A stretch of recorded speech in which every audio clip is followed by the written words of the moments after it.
Hi everyone. I decided just to make a video over what we did not get to cover in 7.2. So just a quick reminder, I will not be in class next week. I'm going to be at a conference. And so on on Monday, you will have another instructor in the class teaching you 8.1 and 8.2. You do not need to watch this video before then. Like what I'm about to explain to you, you can watch it Wednesday if you want. As a reminder, you're only going to be required to be in person next week on Monday, and I'm going to quote unquote cancel class next Wednesday. Now, if you want to dedicate that time instead of being in person to watching this video, that's totally fine. You can save it until then. You can use that time to start working on your review for your exam 3 that is posted, along with the key that will be posted very soon. I will explain this in the announcement as well, but I definitely would start working on your review. It is too long to start working on it the day that next Monday. I forget what that date is, but the Monday before the exam, it's too early to start, or it's too long to start just seeing it for the first time then. My suggestion is using that Wednesday to learn this material and to look over your review, and to come Monday when I'm going to be back from the conference, ready to ask questions that maybe you need clarification on. So, as a reminder, in 7.2, we finished the fish question, and then we stopped here. And so, what we did prior to this, sorry, I write really hard, so it's annoying, but this is going to be kind of loud. You'll hear every time I write, so anyways, I don't want it that thick. Okay, as a reminder, and my thing's going to be... Oh, there we go. We talked about z-scores, and for z-scores, you need 3 variables. You need an x, some random x variable. You need a mu, which is the population mean, and sigma, which is population standard deviation. And we plugged it in the formula and got a z. And based on that z, whether it be we want to find the probability less than, more than, or in between, left, right, or in between, we would find the z-score and then get the p-value. So that is what we did in a nutshell in 7.2.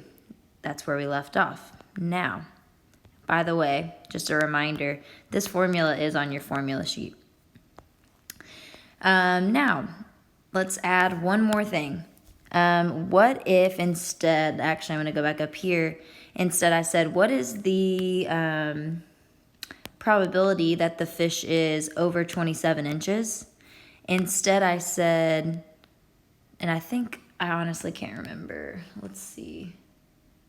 The answer here was, I can't even read my notes. I think it was 0.0030. Okay. Or 0.30%. What if instead on this question I said, what size of fish would I need? How could I word that? If you were given this answer basically, and I said, there's a 0.30% chance that I would catch what size fish over this probability. Like, basically, I'm working backwards. I'm now giving you the probability, and I want you to find, oh, that would be 27 inches is the size of the fish that goes with that probability. I just worded that terribly, but that's what we're about to do. We're going to be working backwards, essentially, and we're going to be solving for x. We want to find what random variable that we're looking for given some information. When we do that, you will be given this formula on your formula sheet, and it's x equals mu plus z times theta. sigma. Sorry, that's not theta. And it's derived from this formula. And I can show you how it works if you want in person. But basically, you're given that, and we will be given a percentage, a mean, and a sigma, and you will be asked to find the x. And so feel free to pause this video if you want to write all this down. Here's how we're going to do that. The combined verbal and quantitative reasoning score on the GRE is normally distributed. Remember, that just means we're good to go. With a mean of 1,049 and a standard deviation of 189. What is the score of a student whose percentile rank is at the 85th percentile? Okay, I don't know if y'all can hear that lawnmower in the background either. I'm sorry if you can. Okay, a couple things to kind of talk about here. So, first off, it wants to know what is the score, instead of saying like what we have been talking about when it's like, what is the probability that I would get a student whose score is 1,000, right? Like it gave me the score. That's what we were doing previously, and we found the probability. Now we're going backwards. If we want to know the score, then we are looking for x. And so like I said, x equals mu times z times theta, based on that formula up there. We have mu and theta. That will always be given to you. That's not the hard part. The hardest part is taking this probability. Oops. Don't know why it's, there we go. Taking that probability and figuring out what z-score goes with that. Okay, it always helps to draw a picture. Now remember percentiles. Percentiles represent an area to the left. If you want to see like, what score do I need to get in the 85th percentile? That means you did better than 85% of the people. So that represents area to the left. Remember, it's like I told you, my son, when I was pregnant, he was like in the 10th percentile, meaning he was only bigger than 10% of babies. So percentiles always represent the area to the left. So what you need to ask yourself is, okay, great, that represents the area to the left, and I'm actually not going to put that 0.85 there. I have all these colors, and it's very hard to decide which one to choose. Okay, 0.85 represents that area. What you need to ask yourself is, does that represent area to the left? Is that what a z-score represents? And yes, it is on our sheet. Well, let me go ahead and go to that really quick. All right, so 0.85. This is the hardest part. Normally, we were given a z-score, and we would, find wherever that z-score were to intersect and find the probability. All right, so we'd basically start out and work in to find that new number. Well, now I'm given 0.85.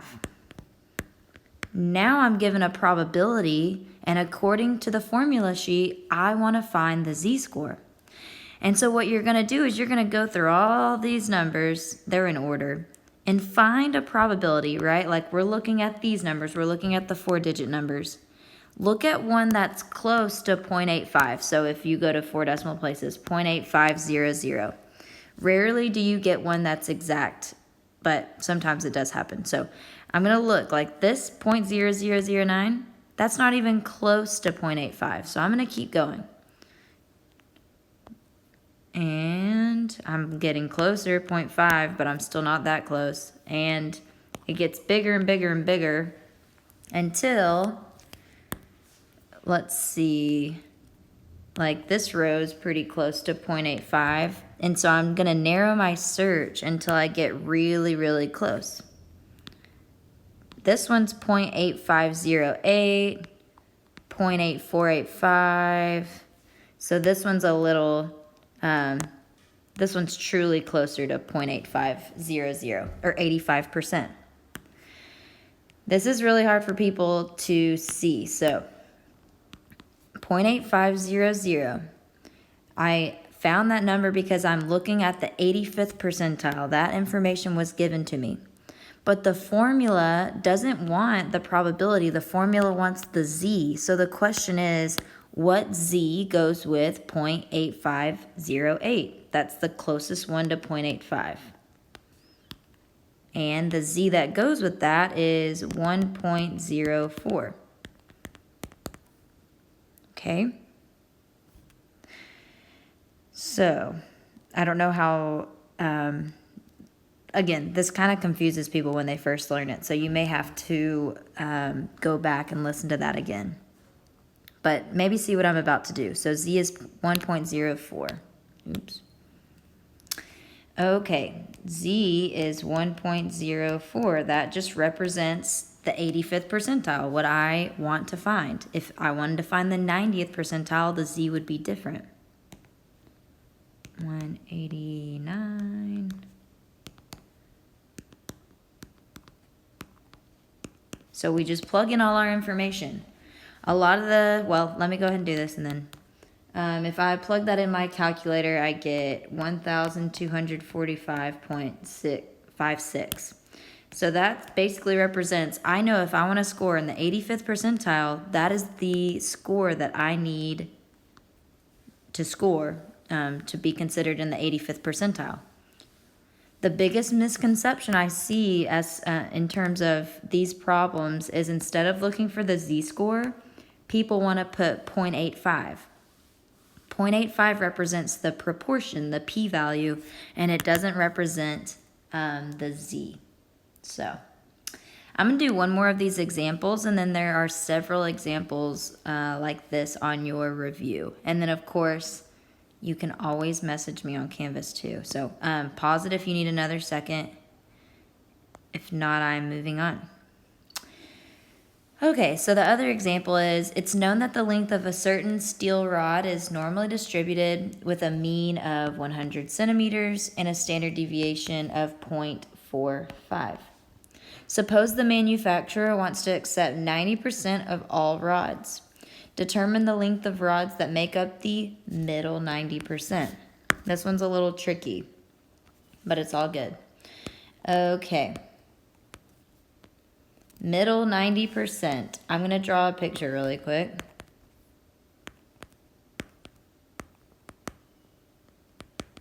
Middle 90%.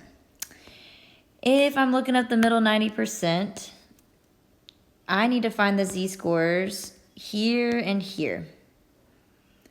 So it would help if I could find these probabilities. Okay, so just think about this for a second. If I'm looking at 90%, that means if there was 100% in this whole curve and 90% is already being taken up, the middle 90, the leftover or the purple part is 10%. But there are two, we call these tails. There are two tails, 1, 2, and so if I break them up, each tail will be worth 5%, right? So we've got 5% in each tail. 5% is the same as, let me change colors, 0.05. Okay, I'm going to, and that represents the area to the left. Great, that's what I want eventually. So let's see, other things. I've got a mean of 100 centimeters and a standard deviation of 0.45. And I want to determine the length of the rods. I want to determine x. But actually, I'm going to have two. I'm going to have this x that's like the lower, and then this x that's the upper. Because it's like between this and this rod are the ones I'm going to keep or accept. Okay, so let's, well actually, we're going to do this twice. Let's do it first with this x. So x is equal to mu plus z times theta. What I want to challenge you to do is pause the video really quick and see if you can find the z-score that goes with this 0.05. So go ahead and pause it. And then I'm going to go do it. Well, actually, this may confuse you a little bit, but you can try if you want. So anyways, 0.05, you'll see what I mean. 0.05, where are you? Okay. Right here. Well, let me zoom out so you see where I am. I'm about at negative 1.64, negative 1.65. Okay, this happens sometimes. They are equidistant from 0.05. They're both 0.0005 away. They're the same distance away from 0.05. What you can do is you can average these two z-scores together, or you can choose one. Your homework's going to want you to average them. If you choose one on your exam, that's fine. But trying to see if I hope it's not that. I had to just turn the brightness up. I hope it wasn't that dark for you guys this whole time. Anyways, okay. So what I'm saying is negative 1.64 and negative 1.65, they could both be the answer. So what I'm going to do is I'm going to average them together to use for my z-score. Again, I'm using this example. I'm using this this average because they are the same distance from 0.045. 0.05. I can't talk anymore. Negative 1.645. Okay. Mean is 100 plus negative 1.645 times 0.45. So, here we go. This is for this first rod. Like, this is the lower rod. And my laptop just froze. I already had everything worked out. So let me do this really quick on my calculator. There we go. I get 99.26 if I'm going to 2 decimal places. Okay, great. So if I'm trying to find that second, so here's the thing about z-scores. So this was negative 1.645. This is a symmetric bell curve. And so if I know this represented 5% and that represents the upper 5%, the other z-score will just be the positive value. Positive 1.645. So you don't even have to look it up. That happens because it's symmetric. If negative 1.645 represents the lower 5%, positive 1.645 represents the upper 5%. If you don't like that, that's fine. You can still look it up on your own if you want. I will tell you though, if you look this up, you have to find the area to the left. If you're finding the area to the left of this value, that's all of this. And all of that area to the left is 90 plus 5, so 95%. And so if you look up 0.95, that's where you'll find that positive 1.64 and positive 1.65 again. Okay, so I'm going to find my other x. I'm going to do the same thing, except this time it's positive 1.645.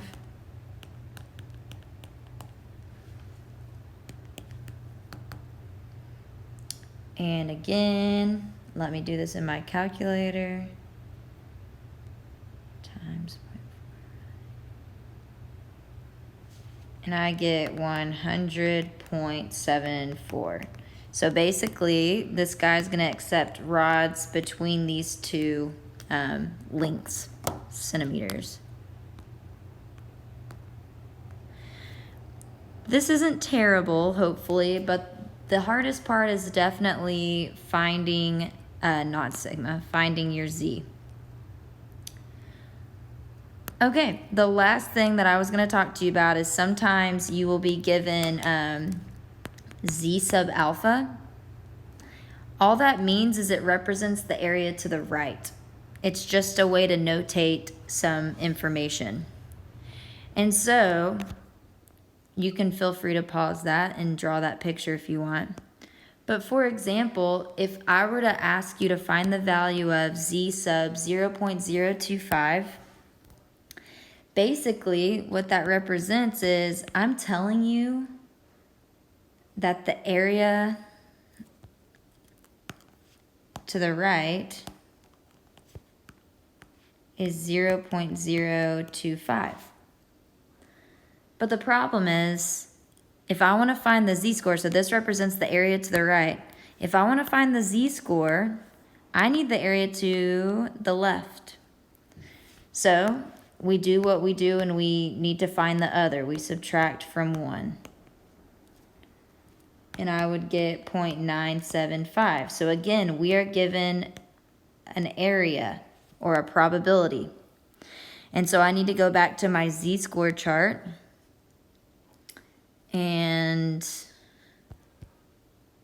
1.96. If you look at 1.96, actually I found an exact value, 0.970. That doesn't happen very often. A lot of the times we have to approximate. So 1.96 goes with this probability. So the z of 1.96 has a probability of 0.975. I'm not going to ask you this on a test. I don't like the way these are set up, but just so you know for your homework. If you want to try this one, you can. Pause the video really quick.